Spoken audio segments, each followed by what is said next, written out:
Hermanos amados, estamos ante una verdad a la vez tierna y cortante como espada de dos filos. El matrimonio no solo es amenazado por la infidelidad, la violencia o la carencia material.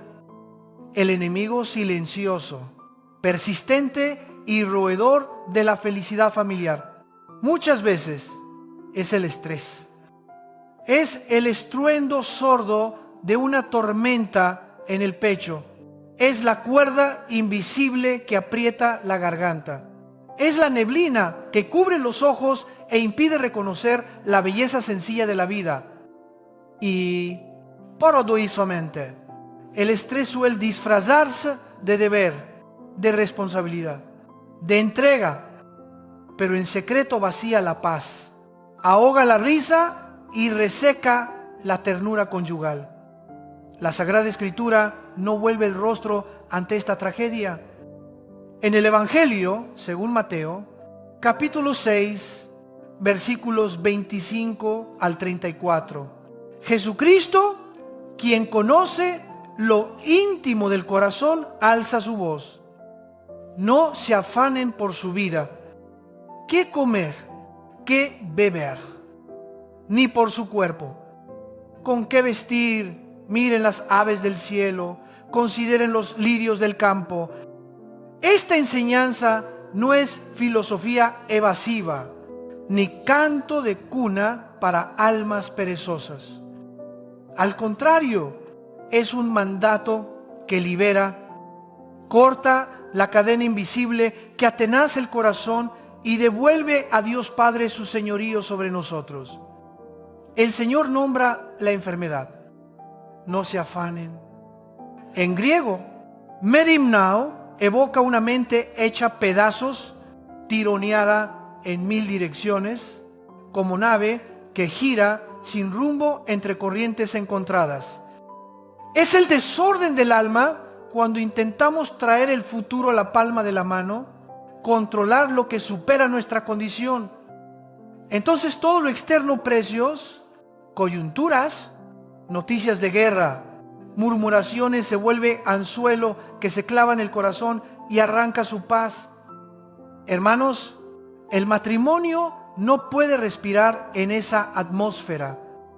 Nadie convive en serenidad con alguien tensado como cuerda de arco, que refunfuña, corre, no sabe descansar, lleva el trabajo hasta la cama y se olvida de la mirada del cónyuge.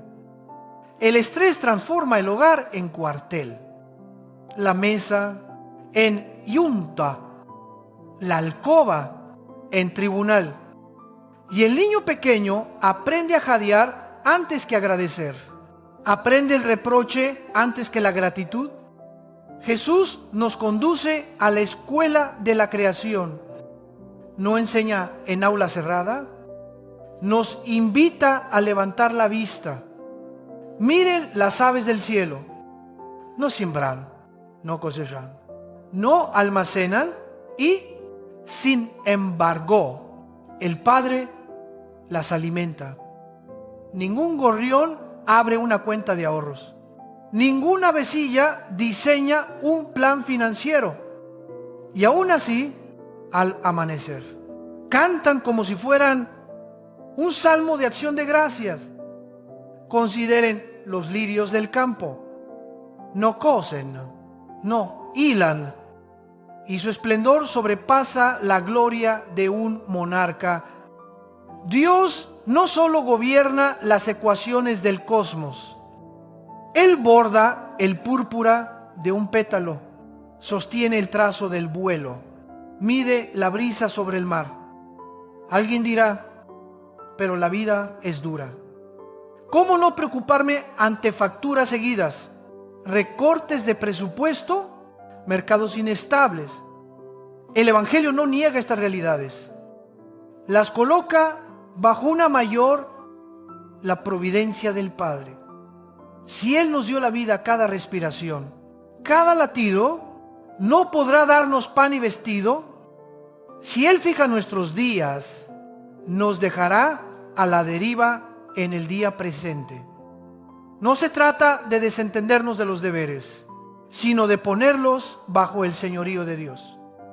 Cuando trabajo, guillos, salud, proyectos se vuelven ídolos que debemos proteger a cualquier precio. El estrés ocupa el trono. Seamos sinceros. A menudo escogemos puertas falsas. Para huir de la presión, un trago fuerte para aplacar, una pastilla para dormir, un placer fugaz para olvidar, pero el alcohol solo nubla, la droga solo reprime, el deleite efímero ahonda el vacío, la raíz no se muda. Un corazón sin el Espíritu Santo, sin comunión viva con el Padre. Más de uno dice: descansaré cuando termine el proyecto, amaré mejor a mi familia cuando ingrese más, oraré cuando todo esté en calma. Pero la vida no se queda sin pendientes. La presión es como el oleaje. Una ola viene tras otra. El Señor enseña: cuando descanses, descansa. El descanso no es pereza, es acto de fe, confesión de que el mundo sigue girando aunque yo detenga la mano, de que mi casa se sostiene no por mis hombros tensos, sino por el brazo poderoso de Dios. Hermanos, dejemos que el Creador nos reeduque en el arte de contemplar. ¿Hace cuánto no nos detenemos ante un ocaso? No seguimos el planeo de un ave. No aspiramos el perfume de una flor del camino. El orden del universo, el ritmo del día y la noche, de primavera, verano, otoño e invierno. La distancia justa entre tierra y sol para no quemarnos ni congelarnos es lección cotidiana sobre la fidelidad de Dios. Él es como un padre paciente que cada día pone a nuestro alrededor incontables señales pequeñas que dicen: estoy aquí, no temas. Y Jesús lanza la pregunta que atraviesa: ¿quién de ustedes, por afanarse, puede añadir un codo a su estatura? Nadie. La preocupación es trabajo estéril. Consume energía sin fruto. Desgasta el amor sin añadir un gramo de ternura. Por el contrario, carcome la salud, confunde la emoción, fatiga el alma. El cónyuge atrapado en la ansiedad convierte cualquier frase en lanza, cualquier contratiempo en crisis, cualquier error en sentencia. El estrés nos mantiene en guardia y en las trincheras no hay abrazos. Pero el Evangelio no solo diagnostica, abre una senda de curación. La clave es el orden de prioridades. Busquen primero el reino de Dios y su justicia, y todo lo demás vendrá por añadidura. Cuando Dios ocupa el primer lugar nuestra mañana, la mesa familiar, el diálogo conyugal, las demás necesidades legítimas vuelven a su sitio, dejan de ser amos, son siervos. Entonces el plan financiero ya no es un yugo, el trabajo ya no un látigo, el prestigio ya no un trono. Trabajamos con conciencia recta, pero descansamos por saber que el Padre sigue siendo Señor de la historia. Permítame un testimonio sencillo pero cierto. Hubo etapas en que la familia vivió como peregrina. El plato del día era el pez recién pescado. El arroz se completaba con fruto del monte. No había refrigerador y el colchón era apenas unas colchonetas sobre el suelo. Alacranes al acecho bajo la cama. Y sin embargo, en esos meses la paz era honda como manantial, porque una sola cosa no faltó: la presencia de Dios. Se puede carecer de comodidades y estar saciado, carecer de marcas y estar bien vestido, carecer de grandes planes y vivir en plenitud si no falta el Padre. Esa escuela forja una fe adulta. ¿Quién ha visto a Dios sostenerlo en la intemperie? ¿Ya no teme tanto al mañana? Hermanos amados, para vencer el estrés, el primer paso es reconocer. ¿Hasta qué punto permito que noticias, cambios y prejuicios ocupen mi mente? El siguiente es reordenar, devolver a Dios su trono en los detalles, una acción de gracias antes de comer, un minuto de silencio antes de encender la computadora, una disculpa sincera al cónyuge cuando le he herido. El último es entregar, dejar al pie de la cruz algo concreto, una factura que me inquieta, un resultado pendiente, un hijo rebelde, y decir: Padre, yo no puedo, hazlo tú. Y aquí ocurre el prodigio. Al renunciar al control ilusorio, no perdemos la libertad, la recuperamos. No perdemos la responsabilidad, la ejercemos con sabiduría. No perdemos el amor. Ensancha su cauce. El estrés retrocede no porque la realidad cambie de inmediato, sino porque cambió el Señor del corazón. Cuando Cristo es el centro, los esposos reaprenden el lenguaje de la ternura, el arte del descanso, la dignidad de orar juntos. Y cuando una familia ora, el demonio de la ansiedad se queda sin aire. Así pues, no permitamos que los días del matrimonio sean roídos por un enemigo invisible. Levantémonos, retomemos nuestra identidad de hijos de Dios. Aprendamos a mirar el cielo, a escuchar los pájaros, a pronunciar la acción de gracias, a descansar con disciplina, a enlazar manos en la mesa para bendecir. Hagamos de cada comida una pequeña liturgia, de cada atardecer un himno, de cada abrazo un sello de paz.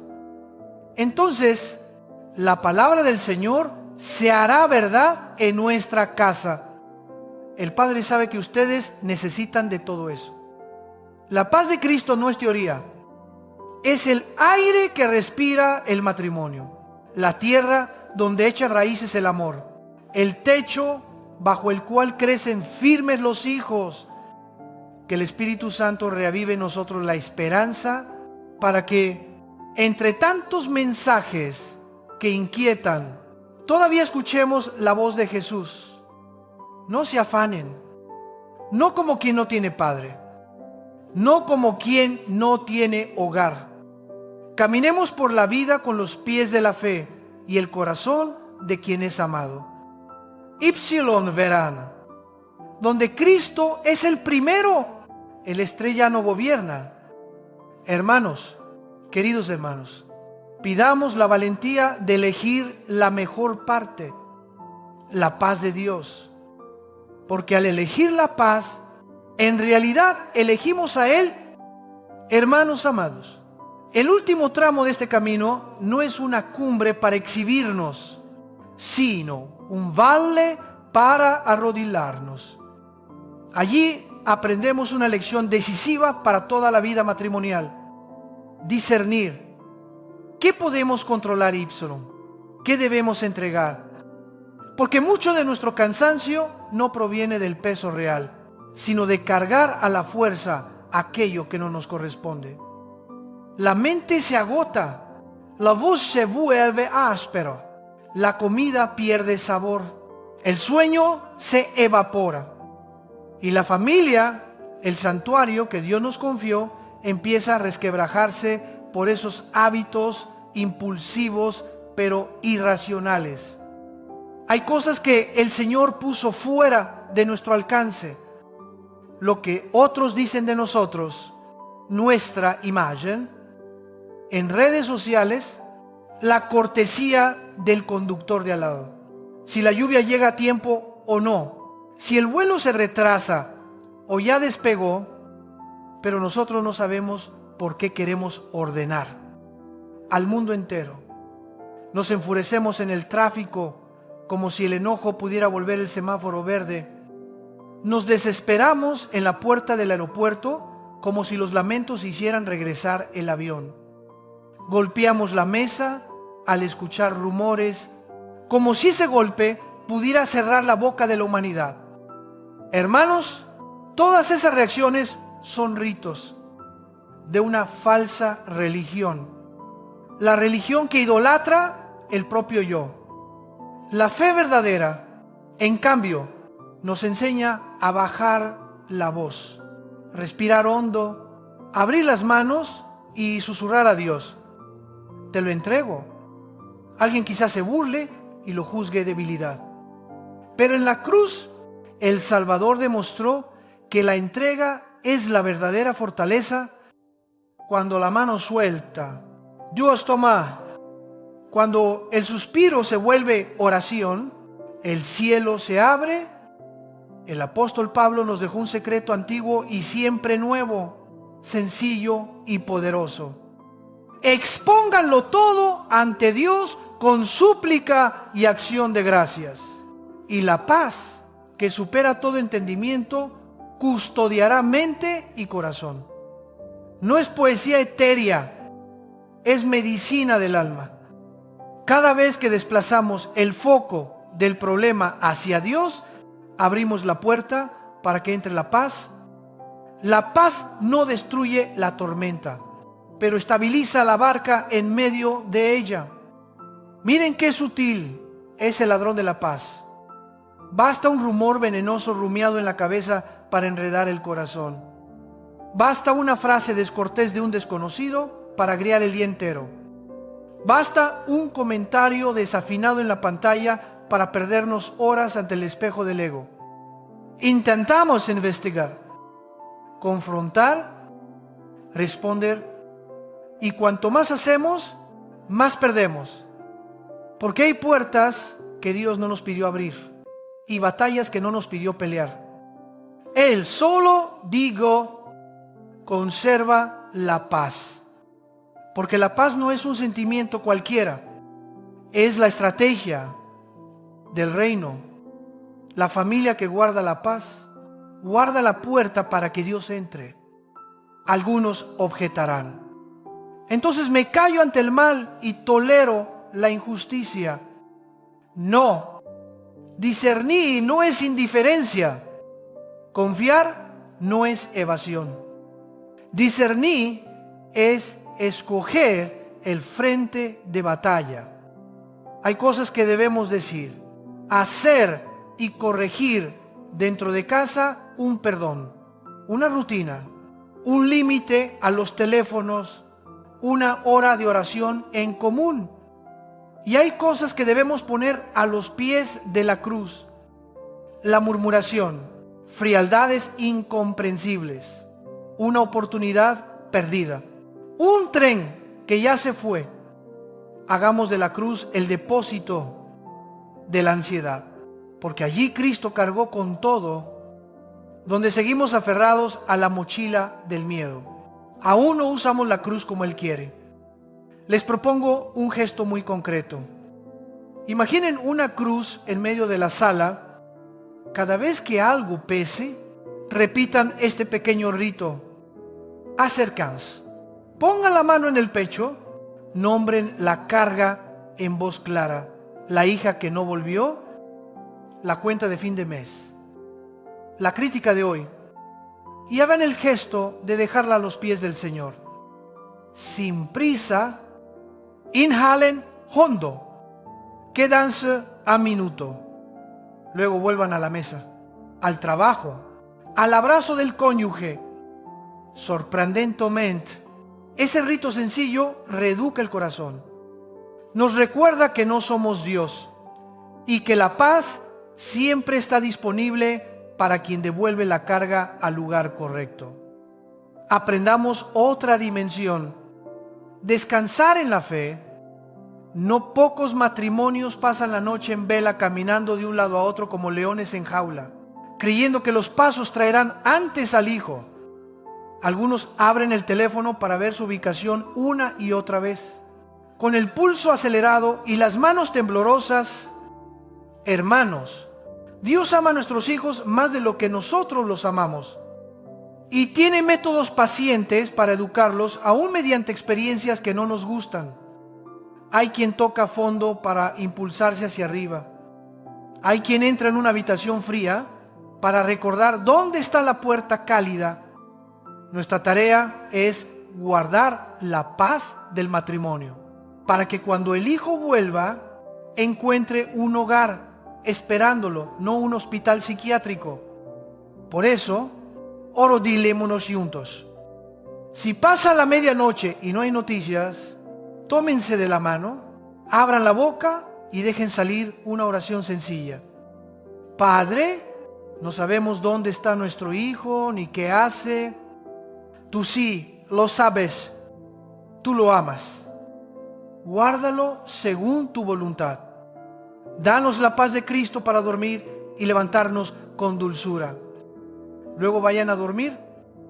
Dejen que la fe los lleve al sueño como un niño en el regazo de su madre. Mañana, Dios seguirá obrando mientras ustedes duermen. Y si el hijo vuelve tarde, abrázalo primero, pregunta después y corrige a la hora propicia. La disciplina no es un trueno, es la luz del sol. Tal vez digas, no puedo. Preocuparme es mi instinto.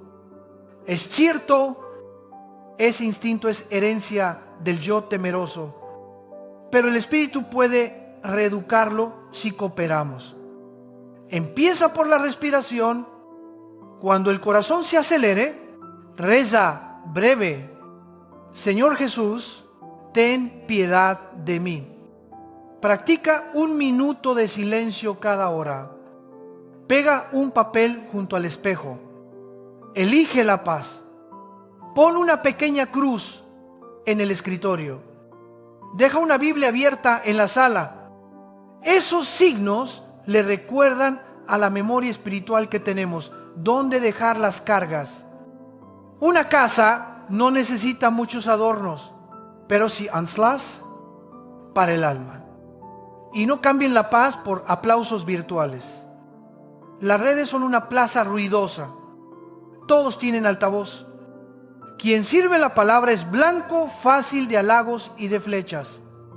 Si colgamos el corazón del marcador de me gusta, pronto quedará desgarrado por elogios y críticas. Cuelguen el corazón en la cruz. Repítanse: trabajo para el que me amó. La opinión ajena la confío a Él. La libertad verdadera llega cuando ya no dependemos ni de ovaciones ni de silbidos. Y el matrimonio lo agradece. El cónyuge deja de ser arrastrado por tormentas emocionales sin causa. La familia deja de ser rehén de un público invisible. Otra tentación: devolver la jugada. En la carretera de la vida, si alguien toca la bocina con grosería, apretamos el acelerador. Si otro se nos cierra, lo encerramos para darle una lección. Hermanos, el mundo ya tiene demasiadas balas. No convirtamos el corazón en polvorín. Dejen pasar al otro. Sed danla a metro. Recuerden que 1 minuto de arrebato puede costar años de paz. La sabiduría de Dios no es cobardía, es visión. Detrás del volante puede haber ira descontrolada, una tragedia al borde. No tenemos derecho a arrojar nuestra vida y la de los nuestros al peligro por una sensación de triunfo de segundos. A veces la tempestad estalla dentro de casa porque no nombramos a tiempo la emoción. Una broma torpe, un ceño fruncido por cansancio, una frase impensada y la noche se vuelve desierto. Acuerden un código de paz familiar. Cuando uno vea tenso al otro, no discuta, toque suavemente su mano y diga: elegimos la paz. Esa frase es un freno suave. Invita a detenerse, inhalar, exhalar y reanudar el diálogo solo cuando el agua vuelva a ser clara. En el matrimonio muchas veces no necesitamos más razones, sino menos velocidad. ¿Y para qué hacerlo? Preguntas. Para custodiar la casa para Dios, un hogar puede ser amplio y, sin embargo, frío, hermoso y, aún así, triste. En cambio, una casa sencilla, llena de oración, de perdones y de manos entrelazadas a tiempo, es una pequeña catedral del reino. Allí la fe se nutre con mesas de acción de gracias, paseos sin teléfonos, páginas de la Escritura leídas lentamente y escuchadas en pareja. Allí los pequeños crecen no en miedo, sino en certeza. Mis padres tienen a Dios, todo va a estar bien. Leamos ahora, despacio, la sabiduría antigua. David dejó un canto para cuando el corazón tiembla ante la injusticia. No te impacientes por los malvados, no envidies a los que hacen el mal. Pronto se marchitan como la hierba. Confía en el Señor y haz el bien. Deleítate en Él y concederá los deseos de tu corazón. Encomienda tu camino al Señor. Confía en Él y Él actuará. Guarda silencio ante el Señor y espera en Él. Deja la ira, desecha el rencor. Estas frases son agua subterránea que humedece las raíces secas del alma. Cuando suba la sensación de injusticia, no siembres más semillas de envidia. Riega las raíces con estas palabras.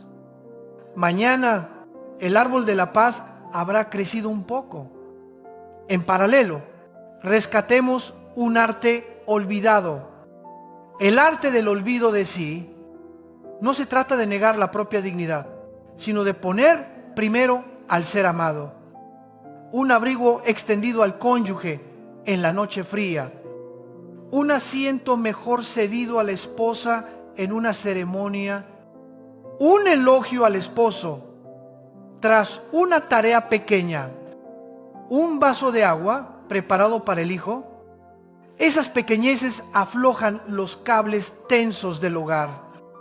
El yo se repliega y el amor crece. Donde el amor crece, el estrés se encoge.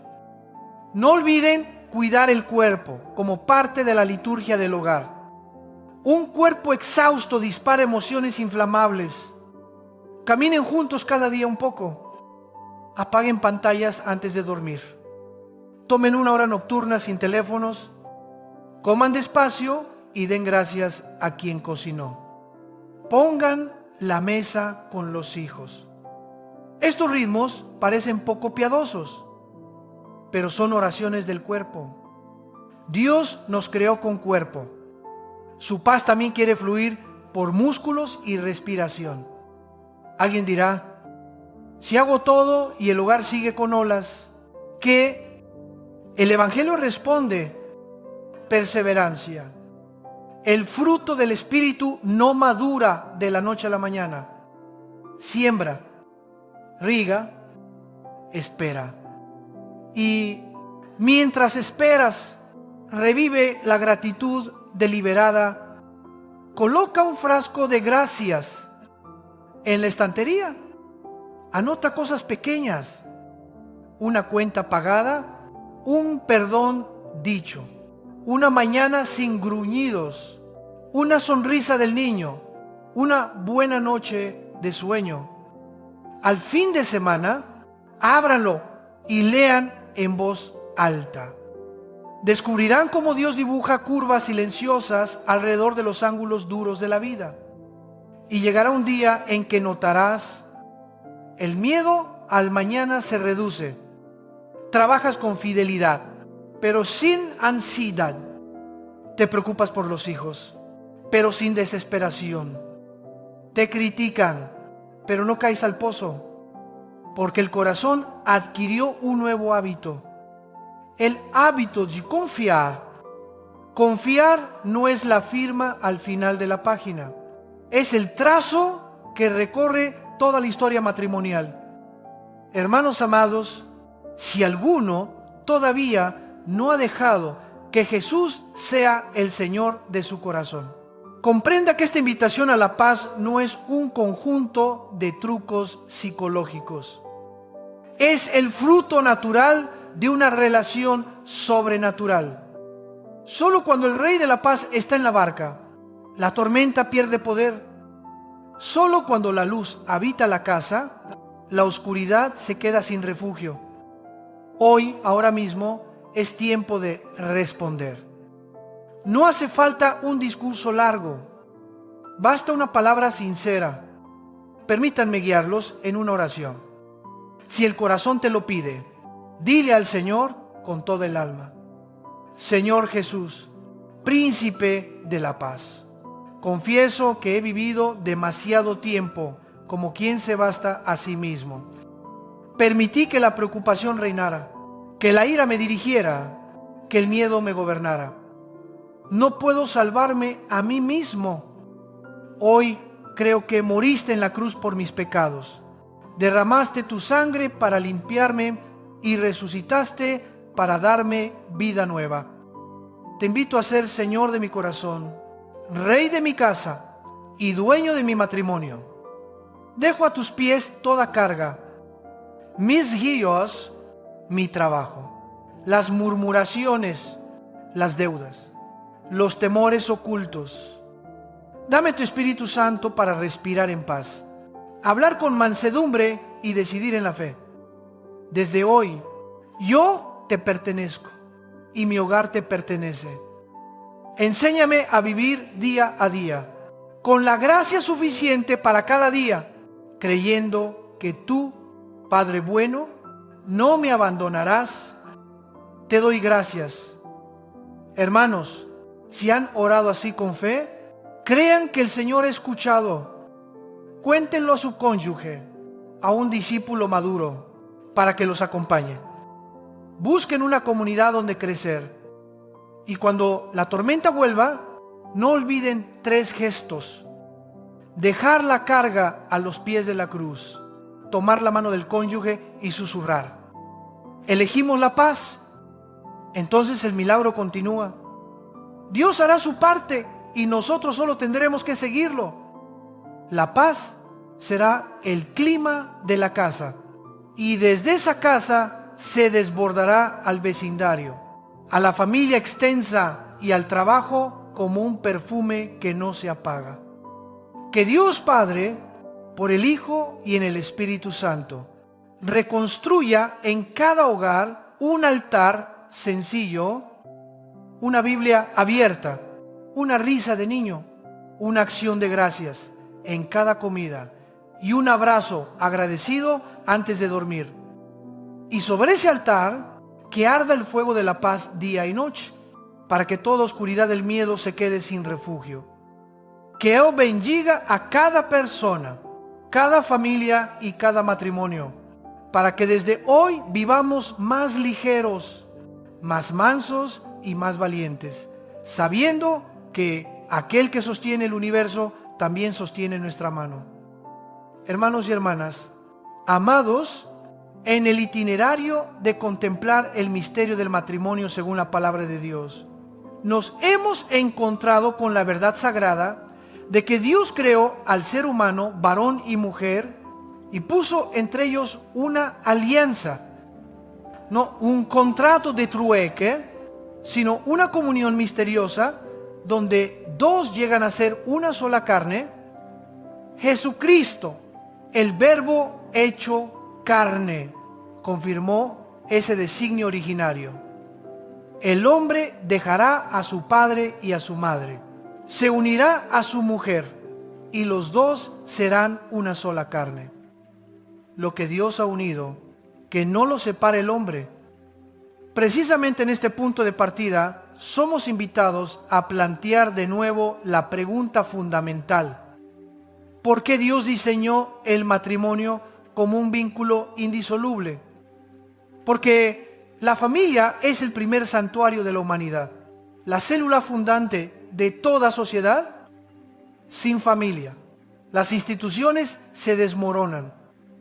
Sin alianza, los compromisos se reducen a cálculos a la luz de la revelación. El matrimonio no se ordena solo a satisfacer una necesidad afectiva o sexual, sino que es el suelo donde madura el amor que se entrega. Es la escuela donde aprendemos a parecernos a Cristo mediante la entrega, la fidelidad, el perdón y la apertura a la vida. Sin embargo, por la dureza del corazón, Moisés permitió el acta de divorcio bajo ciertas circunstancias en la etapa veterotestamentaria. Pero Jesús declara con claridad: al principio no fue así. Él nos remite a la fuente. La voluntad primera de Dios no incluye el repudio. La alianza fue establecida para perdurar. Aquí alguien puede preguntar: si el querer primero es la indisolubilidad, ¿por qué la Biblia admite una excepción? La respuesta está en la santidad compasiva de Dios. Él no legitima la traición, pero mira a la víctima herida por el pecado del infiel. Cuando el adulterio rompe la unidad de una sola carne, cuando la alianza queda traspasada por la infidelidad, la Escritura abre una puerta para que la víctima recupere su dignidad y pueda restablecer su vida. Si la conciencia y el discernimiento pastoral lo aconsejan, esa excepción no es una salida fácil para el duro de corazón, sino una vía de misericordia para el aplastado. En la historia del judaísmo hubo dos lecturas opuestas. La escuela de Shammai, rigurosa, solo admitía el divorcio por impureza sexual. La escuela de Hillel, laxa, lo justificaba por casi cualquier pretexto. Jesús cerró el paso a la arbitrariedad, devolviendo toda discusión a los orígenes. No disputemos en torno a la letra, olvidando el corazón del legislador. Esta es también una advertencia para nuestro tiempo. ¿Cuántos expertos y medios invitan a redefinir el matrimonio según la moda, convirtiendo la alianza en un contrato rescindible cuando se evaporan las emociones? Pero la Biblia no cambia al ritmo de la cultura. La verdad no necesita votación ni se diluye ante la presión de las mayorías. Cuando damos la espalda al diseño del Creador, no solo objetamos una opinión religiosa, nos rebelamos contra el orden de la creación que salvaguarda nuestra propia felicidad. El matrimonio es alianza ante Dios y ante la sociedad. El varón y la mujer prometen fidelidad en la salud y en la enfermedad. Nadie promete: te tomo para que me hagas feliz, sino que cada uno se compromete: me entrego para buscar tu bien. Aquí la teología de la alianza despliega dos dimensiones: jurídica y sacramental. Yuri Yitzá, porque la alianza tiene testigos, reconocimiento social y responsabilidad pública. Sacramental, porque Dios imprime su gracia en la unión, transfigurando el amor humano en signo del amor de Cristo por su iglesia.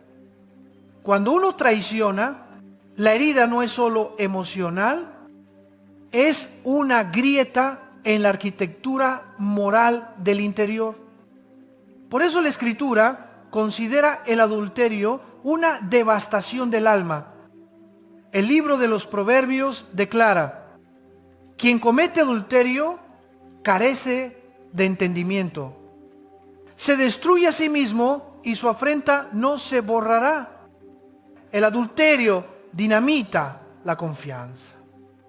Sin confianza no hay paz. Sin paz, el hogar se vuelve un infierno. En el plano psico-moral, la confianza es la atmósfera que permite respirar al corazón.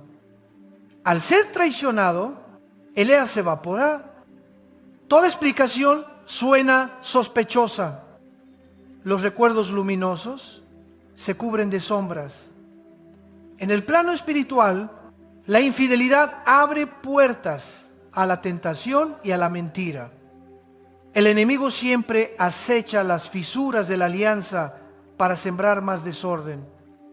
Por eso sanar no es pasar la página sentimental.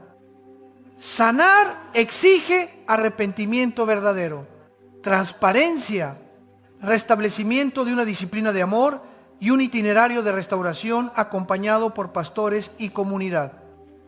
A la vez, la Escritura delimita quien repudia a su mujer, salvo por causa de fornicación, y se casa con otra, comete adulterio, y quien se casa con la repudiada, adultera. La excepción porneia es el límite moral que protege a la víctima de la traición. En la atención pastoral esto requiere un discernimiento cuidadoso. Hay casos en que el culpable se arrepiente, corta de raíz la relación ilícita y emprende un camino de sanación. Entonces resplandece el evangelio de la reconciliación, pero hay otros donde el culpable persiste, continúa en adulterio y abandona el hogar. En tal situación, él herido no queda esclavizado. La alianza no es un grillete para la víctima, sino una corona para la fidelidad. Algunos esgrimen excusas. Ya no soy feliz. El otro engordó, ya en la madurez quiero nuevas sensaciones. Son sofismas parecidos a los que la escuela de Hillel popularizó. Convertir el matrimonio en trueque de satisfacción. Hermanos, la felicidad no es un artículo de consumo. La felicidad es fruto de la fidelidad. El mundo grita, sigue a tu corazón, pero un corazón sin brújula se pierde en la selva de los deseos. Solo cuando el corazón es guiado por la palabra de Dios, la alegría tiene cimientos. Si perseguimos la felicidad instantánea, perderemos el gozo duradero que la alianza promete. Un anillo nupcial no es un adorno, es un signo público. Pertenezco a alguien. Es una valla protectora frente a la tentación. En el ambiente urbano, la tentación llega en forma de halagos inocentes, mensajes cariñosos y una intimidad laboral por asuntos de trabajo. Pero la Escritura manda, sobre toda cosa guardada, guarda tu corazón, porque de él mana la vida. Es necesario establecer límites sanos, transparencia en los horarios, evitar la privacidad innecesaria, involucrar al esposo o la esposa en decisiones delicadas y poner luz sobre toda interacción de riesgo. La luz disipa la sombra. La transparencia ahoga la tentación. Cuando uno persiste en el camino del pecado y rompe la fidelidad, la víctima, según la Biblia, tiene el derecho de ser liberada y, bajo la guía de la iglesia, puede reconstruir su vida. Pero recordemos, ese derecho no es un mandato de divorciarse. Es un permiso que se abre cuando la reconciliación ya no es posible. Si aún hay esperanza, el Evangelio llama a perdonar. Un perdón no romántico, sino unido a la verdad, a la responsabilidad y a la conversión. Si la esperanza ha muerto por la obstinación, el Evangelio abre paso a la justicia y a la sanación. La religión a veces ha intentado justificar el divorcio con 1000 excusas, pero Jesús nos rescata de la ciénaga de disputas y nos lleva al faro del designio. La voluntad original es el norte para todas las generaciones.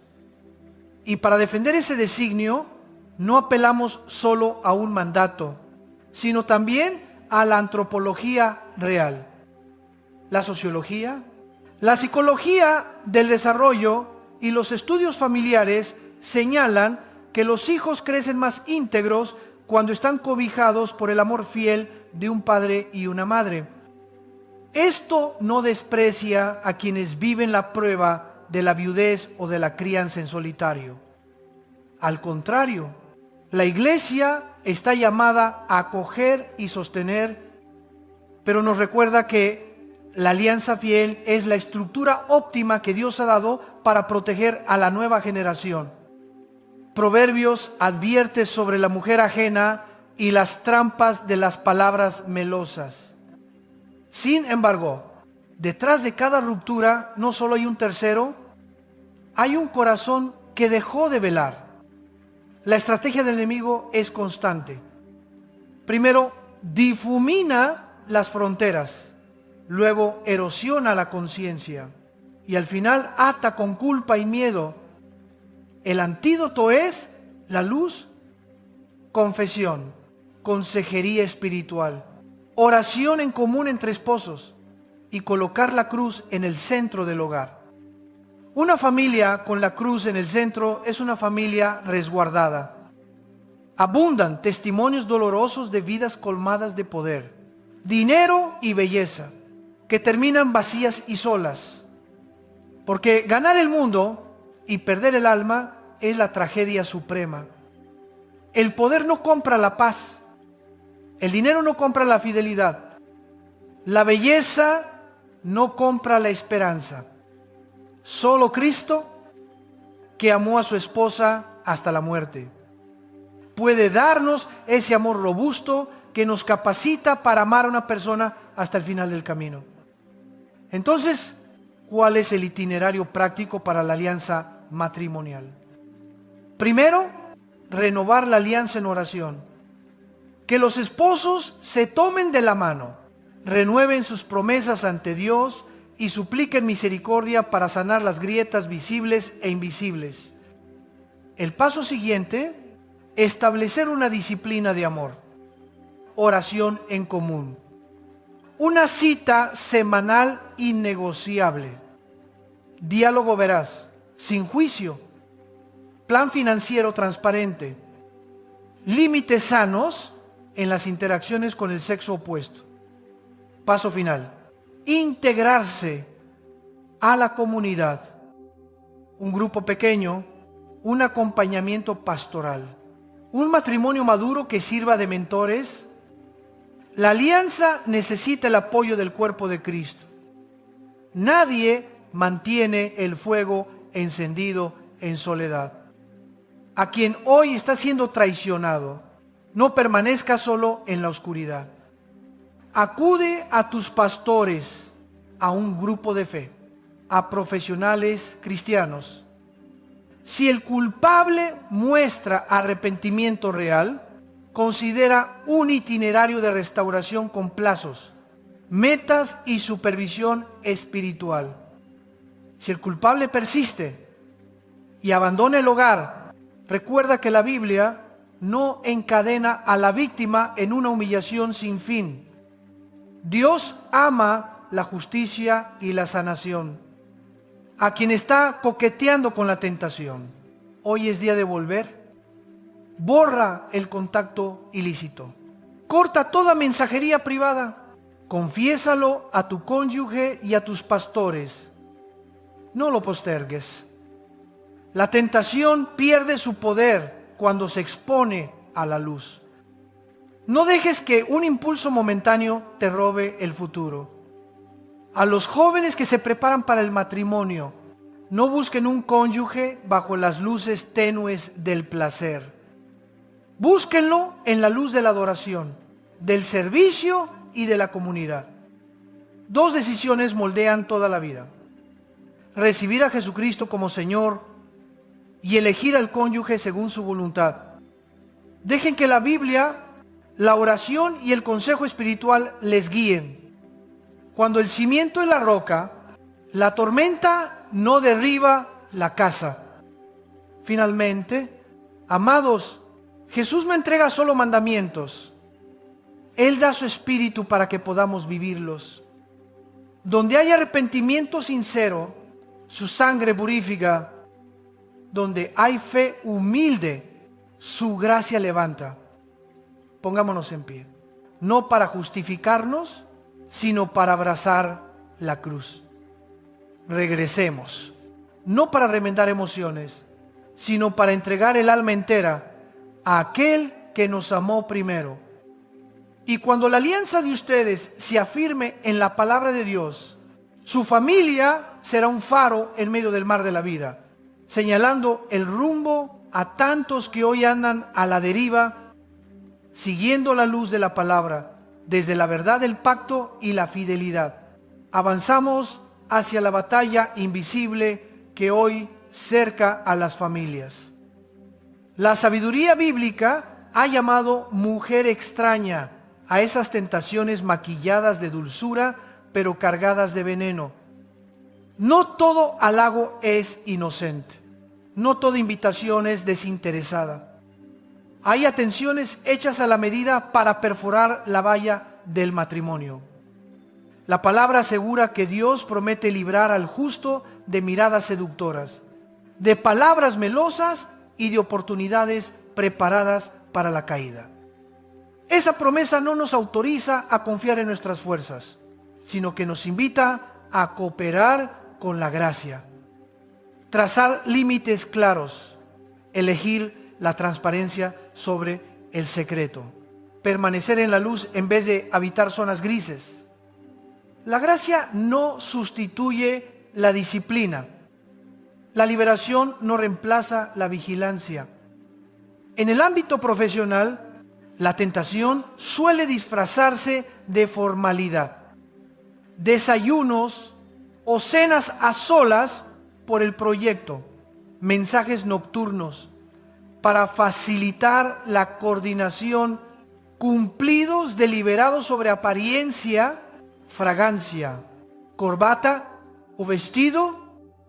A veces es solo una silla más cerca de lo normal, una mirada que se prolonga más allá de lo necesario. No todas esas situaciones son inocentes. Por eso, la disciplina de la prudencia es muy concreta.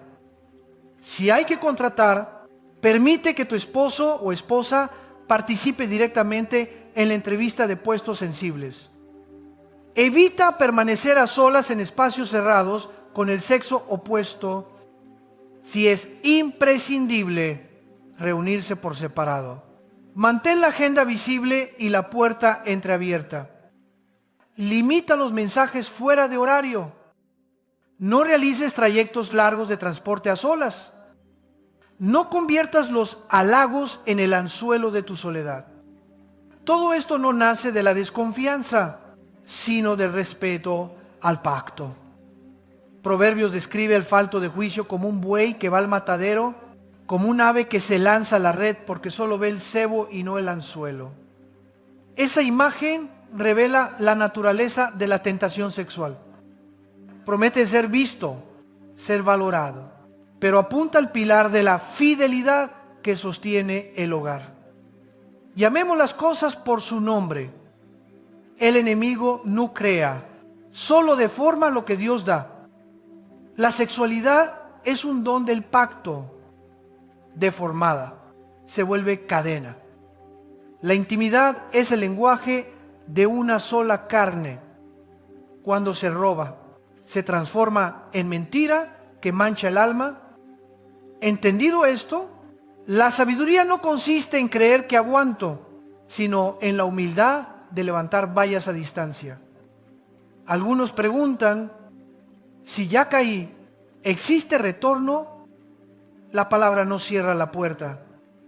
Quien se arrepiente de veras, corta de raíz la relación ilícita y entra en un proceso de restauración con acompañamiento espiritual. Puede ser sanado.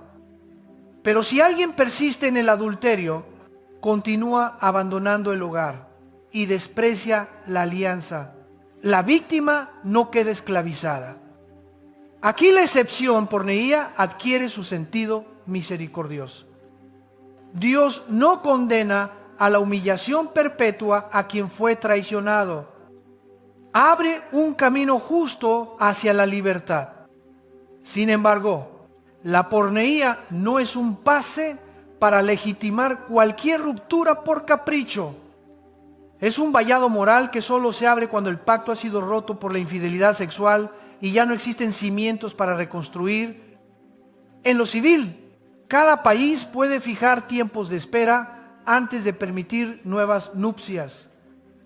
Esos plazos existen para ofrecer una última oportunidad a la conversión.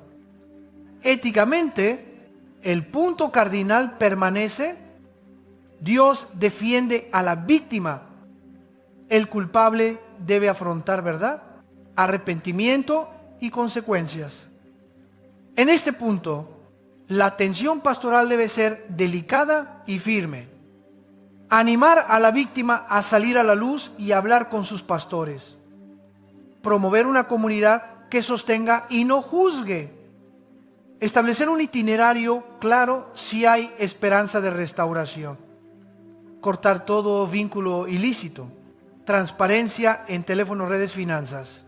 Consejería matrimonial cristiana con etapas definidas y revisiones periódicas con un guía espiritual al recorrer la Escritura. El término dismoralidad sexual no se reduce al adulterio entre varón y mujer casados, sino que abarca desórdenes que lesionan la dignidad y el orden de la creación. Actos homosexuales, no la inclinación, bestialismo, incesto y toda unión carnal contraria al designio del Creador. Las advertencias tajantes de Levítico usan un lenguaje y remedios severos en el contexto de un pueblo en formación para preservar la santidad de la comunidad. Leemos esas leyes no para arrojar piedras, sino para comprender la gravedad de la corrupción moral.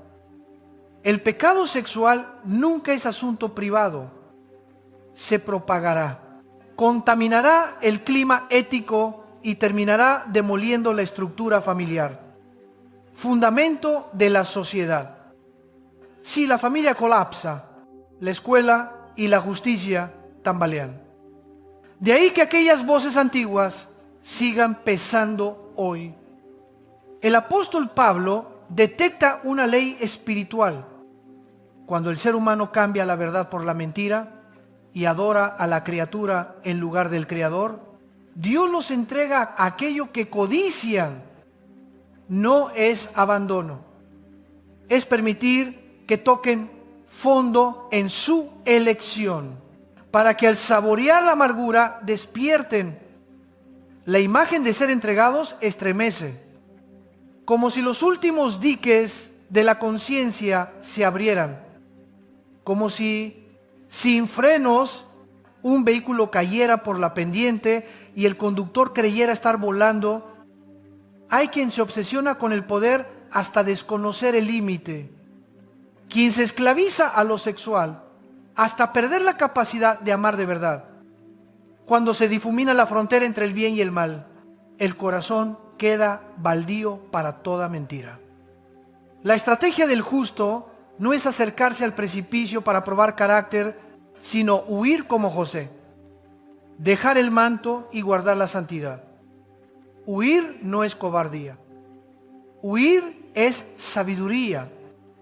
Algunos límites prácticos para recordar. Primero, transparencia. ¿Qué contraseñas? Agenda y comunicaciones relevantes no queden en zona restringida para el cónyuge. Segundo, comunidad. Participa en un grupo pequeño donde se puedan formular preguntas honestas, orar y vigilar juntos. Tercero, tiempo. Prioriza un espacio semanal de calidad. Prioriza la mesa familiar. Planifica escapadas cortas con la familia, con regularidad. Cuarto, el lenguaje. Elogia a tu esposo o esposa de forma concreta y frecuente. Renuncia a la ironía. Cierra todas las puertas laterales de cumplidos ambiguos a terceros. Quinto, plan de emergencia.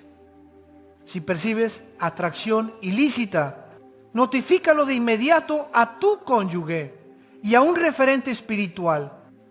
Solicita cambios laborales si es necesario. Corta el canal de contacto impropio. Recuerda, lo que mata un matrimonio no es solo una caída, sino la cadena de veces que toleramos las luces rojas.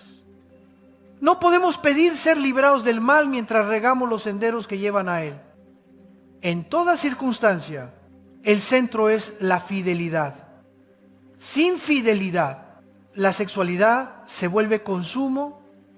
Con fidelidad, la sexualidad se vuelve liturgia, acto de gratitud, donde una sola carne se expresa. Desde la teología del cuerpo, el cuerpo habla un idioma. Ese idioma dice: me pertenezco por entero a ti. El adulterio es mentir con el cuerpo.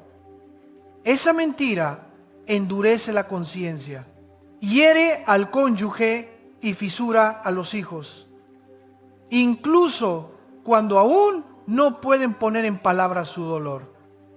Proteger la verdad del cuerpo es proteger la verdad del alma. Alguien objeta: ¿por qué tanta rigidez? ¿Acaso el amor no es libertad? Sí, el amor es libertad, pero libertad para el bien, libertad para entregarse. Libertad sin vallas no es libertad, es desierto. La libertad auténtica camina con el compromiso. A la inversa, atadura sin amor es prisión. El Evangelio no nos llama a soportar violencia sin sentido. Si existe peligro físico, es necesaria una separación temporal para salvaguardar la vida y recibir ayuda. Pero separación terapéutica no es lo mismo que divorcio fácil. Una busca fracturar, la otra intenta sanar. El objetivo es la justicia y la paz basadas en la verdad. También debemos inclinarnos a levantar a quienes cargan atracciones hacia su mismo sexo o viven roturas profundas. La iglesia no puede trocar verdad por caricia, ni misericordia por sentencia. La senda estrecha del Evangelio toma de la mano a la verdad y abre los brazos de la compasión. Claridad frente a conductas contrarias a Dios. Paciencia para acompañar a quien lucha. Nadie queda definido para siempre por su tentación. Nuestra identidad no es una inclinación, es la dignidad de hijos de Dios. Si alguien pregunta, ¿por qué la Biblia habla con fuerza de los desórdenes sexuales? La respuesta, no es que Dios odie el placer, sino que ama la dignidad. Él diseñó el placer como premio de la comunión en el pacto. Arrancar el placer del pacto es separarse de la fuente de la verdadera alegría. Anclav pastoral. Enseñemos con valentía a adolescentes y jóvenes. La educación sexual nace de la antropología. Somos varón o mujer según un designio bueno. La sexualidad es un don para la comunión, no un instrumento para inflar el ego. La pureza no es prohibición triste, es libertad interior para amar plenamente, en el tiempo justo, con la persona justa, en el santuario de la familia. Al final, nadie es inmune.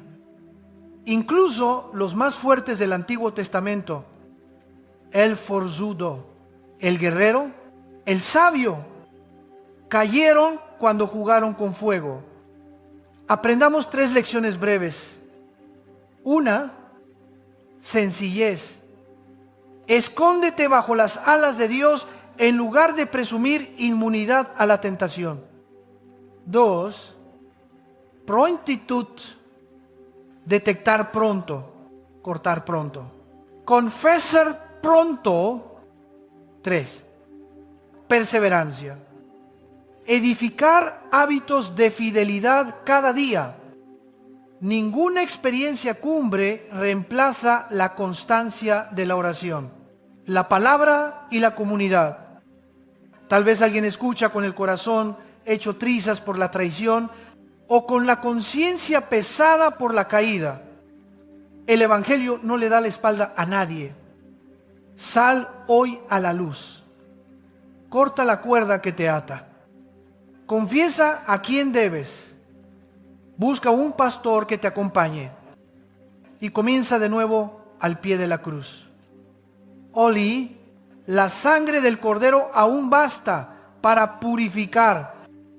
Oli, el Espíritu Santo aún tiene poder para renovar. Cuando el apóstol Pablo describe la caída de la humanidad, utiliza una expresión que nos estremece.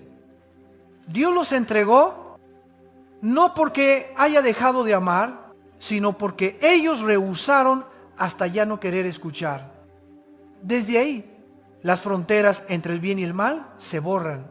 Y el ser humano llama luz a la oscuridad, día a la noche, libertad a la concupiscencia. Precisamente aquí entendemos que es una mente reprobada. Cuando la conciencia deja de sonar la alarma, cuando se pierde la capacidad de discernir lo que pertenece a la verdad y lo que brota de la mentira. No por falta de información, sino porque se ha desacralizado todo lo sagrado, incluso el propio cuerpo. Pablo continúa mostrando que cuando el ser humano se niega a tener a Dios en su memoria, es entregado a pasiones vergonzosas. Los varones dejan el uso natural de la mujer, las mujeres cambian el uso natural del varón y reciben en sí mismos la retribución debida a su extravío. La Escritura no busca denigrar a nadie, sino exponer la consecuencia interior del pecado. El pecado no solo transgrede una norma, desfigura a quien lo comete. En lenguaje pastoral, esto significa todo desorden sexual no es simplemente diferencia de gustos, sino una fisura en el orden de la creación. Si esa fisura se alimenta, deviene abismo. Y cuando se abre el abismo, perdemos la capacidad de amar como vocación de entrega. En lugar de comunión, consumo. En lugar de servicio, exigencia. En lugar de respetar el misterio del otro, lo convertimos en instrumento del yo. Desde este cuadro, la palabra nos conduce a una escuela muy concreta del matrimonio. La primera carta a los Corintios, capítulo 7. El contexto de Corinto era el de un puerto donde la sexualidad estaba mercantilizada y falsamente divinizada. Precisamente allí, Pablo proclama la disciplina santa de la vida conyugal. Cada cual tenga su propia esposa y su propio marido. No se priven el uno del otro, salvo de común acuerdo para la oración. Luego vuelvan a unirse, para que el tentador no los alcance por su incontinencia. Aquí la Biblia enseña una verdad realista y llena de humanidad. El cuerpo de la esposa pertenece al marido y el del marido a la esposa. No para poseerse, sino para entregarse. La sexualidad, cuando se rehace en la voluntad de Dios, es lenguaje del pacto, liturgia escondida de la una sola carne. A la inversa, negar la intimidad como castigo abre puertas a la tentación y a la amargura. Por eso el pacto necesita ritmo, oración en común, conversación en común, intimidad en común, corresponsabilidad delante de Dios. Una pregunta punzante: y si el esposo o la esposa no creen en Cristo, Pablo responde que no es motivo para divorciarse. El creyente es llamado a permanecer si el otro consiente en convivir para convertirse en instrumento de santificación. El marido incrédulo es santificado por la mujer y la mujer incrédula por el marido. De otro modo, vuestros hijos serían inmundos, mas ahora son santos. Esta palabra no garantiza la salvación automática del otro, pero abre una esperanza y una misión. Esperanza de que la gracia se difunda por el testimonio de vida. Misión de perseverar en la oración y dar testimonio con mansedumbre, no con presión. Muchas familias han visto el milagro. La piedra dura se ablanda ante las lágrimas de intercesión y la constancia de la bondad. Pero si el incrédulo decide separarse, la Escritura dice que se separe. En tales casos, el hermano o la hermana no está sujeto a servidumbre, porque Dios nos ha llamado a la paz. La tradición pastoral reconoce aquí el caso de abandono del hogar, una de las dos causales bíblicas para el divorcio junto con el adulterio. Advertencia importante: la violencia física no se tolera. Si hay peligro, es necesaria una separación temporal para salvaguardar la vida y buscar ayuda legal y pastoral. Pero aun cuando se requiera separarse para sanar, el discernimiento sobre el divorcio debe iluminarse por las dos causales mencionadas. El objetivo jamás es terminar por terminar, sino justicia y restauración. Otra cuestión a menudo olvidada: la herida de los hijos en un divorcio conflictivo. Ellos carecen de palabras para expresarse, pero su alma sufre oleajes de pérdida, ira, culpa y ansiedad. Por eso, cuando el divorcio es inevitable, debemos levantar una red de seguridad para los pequeños. Calendarios claros y respetados de encuentros. Jamás arrastrarlos a tomar partido. No utilizarlos como mensajeros de disputas. Acordar bases comunes en fe y disciplina. Y, si es posible, contar con un acompañante pastoral para los niños. Volviendo a la disciplina conyugal, Pablo exhorta: no os neguéis y volved a juntaros para que Satanás no os tiente. No es un mandato de sensaciones, sino sabiduría de pacto. No dejen que el enojo duerma en el corazón. No permitan que la distancia se convierta en refugio de la fantasía y la tentación. Algunas disciplinas sencillas y poderosas. Primero, calendario de oración común. 5 minutos diarios. Bastan para colocar la cruz en el centro. Segundo, una filla, una comida, un paseo, sin hablar de trabajo, para reaprender el lenguaje del aprecio y la gratitud.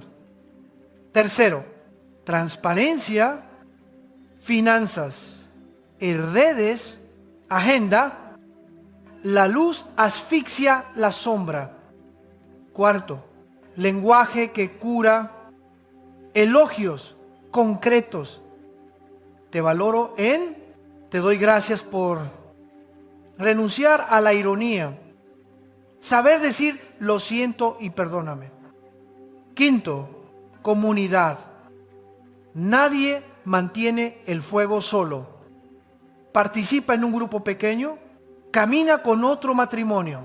Deja que un pastor pregunte de verdad. Desde este cimiento encaramos el vendaval cultural. Hay quienes buscan legalizar lo que contradice la ley del corazón. Hay escenarios que celebran espectáculos que se burlan de lo sagrado. Hay escuelas que enseñan a los niños contra la dignidad del cuerpo. El creyente no es llamado a odiar, sino a ser sal y luz. La sal obra silenciosa, la luz brilla con mansedumbre. No transformaremos el mundo a gritos, sino con fidelidad perseverante, fieles a nuestro propio pacto, fieles a toda la verdad y toda la misericordia. Una familia fiel es un sermón vivo más elocuente que 1000 argumentos, prácticas para educar a los hijos en tiempos confusos e enseñarles la vocación varón-mujer como don bueno. Presentar la pureza no como prohibición, sino como libertad para amar bien. Enseñar que el cuerpo habla un idioma y que ese idioma, me pertenezco por entero a ti, se pronuncia en la alianza matrimonial. Algunas sugerencias pastorales para padres. Cada semana, leer juntos un pasaje de la palabra y preguntar, ¿qué te dice hoy el Señor? Cada día, sostener 15 minutos sin pantallas de conversación cara a cara. Cada mes, realizar una obra de servicio en familia, visitar enfermos, compartir con necesitados, para que aprendan que amar es entregarse. Cuando haya errores, dar ejemplo. Y yo te pido perdón, porque la verdadera autoridad camina con verdadera humildad. Debemos decir también una palabra a quienes cargan atracciones hacia su mismo sexo o heridas profundas en el ámbito sexual. La iglesia no cierra sus puertas ante ustedes.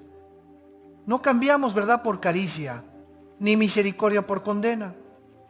Nuestra identidad última es ser hijos de Dios. El camino de la castidad, en matrimonio o en celibato, no es una ruta de soledad, sino de comunidad, de gracia y de amistades espirituales. Si estás luchando, no luches solo. Habla con tus pastores. Busca un grupo pequeño, maduro. Establece un plan realista de vida, casta horarios, entornos, consumo de contenido. Una persona de referencia que te acompañe y reaprende el arte de cerrar puertas a la tentación con decisiones firmes. Para quienes llevan el peso del pasado, adulterio, rupturas, abandono. La palabra hoy no viene a aplastar, sino a liberar. La verdad libera cuando camina con arrepentimiento. La cruz se abre cuando nos acercamos con corazón contrito. La sangre del Cordero limpia más de lo que el pecado mancha. Por eso, el itinerario del regreso tiene 3 pasos simples y decisivos. Primer paso, poner todo a la luz. Confesar a Dios, al pastor y a quien deba saberlo. Cortar de inmediato toda relación ilícita. Paso siguiente, reparar y ordenar en concreto transparencia financiera, entrega de dispositivos contraseñas si es preciso, reajuste del entorno laboral. Paso final, perseverar en los medios de gracia, oración, palabra, sacramentos según la tradición. Grupo pequeño, servicio. Porque las grandes victorias nacen de pequeñas victorias repetidas cada día. Y para quien es víctima de traición o abandono, recuerda, Dios está de tu lado. Él no te pide actuar de mártir en una humillación interminable. Si el culpable se arrepiente de verdad, la iglesia acompañará para sanar y reconstruir. Si el culpable persiste, la Biblia te concede el derecho a la libertad para hallar paz y esperanza. Llamado final. No permitamos que la cultura del descarte nos defina, que nos defina el pacto. No dejemos que el ruido del siglo nos ensordezca al susurro del Espíritu. No consintamos que las heridas del ayer nos vuelvan cínicos. Permitamos que la gracia nos haga testigos de sanación. Porque el amor verdadero no nace de una emoción desnuda, sino de un corazón al que Dios ha implantado una brújula que apunta a la verdad, una llama que persevera en la tormenta y unas manos que saben abrazar la cruz para abrazar al cónyuge hasta el final. Y ahora, si están dispuestos, elevemos una oración de cierre. Padre Santo, te damos gracias por habernos creado varón y mujer y por llamarnos al pacto de amor. Derrama tu espíritu sobre nuestras familias. Sana las grietas visibles e invisibles. Cura al traicionado y restituye su dignidad y paz. Toca al que se ha extraviado para que se arrepienta y regrese. Guarda a los pequeños en tus brazos. Que ningún mal los toque. Enséñanos a orar juntos, a pedir perdón, a reconstruir con los ladrillos pequeños de la fidelidad diaria. Pon la cruz de tu Hijo en el centro de cada hogar, para que de allí broten luz, verdad y libertad. Te lo pedimos por Jesucristo, nuestro Señor.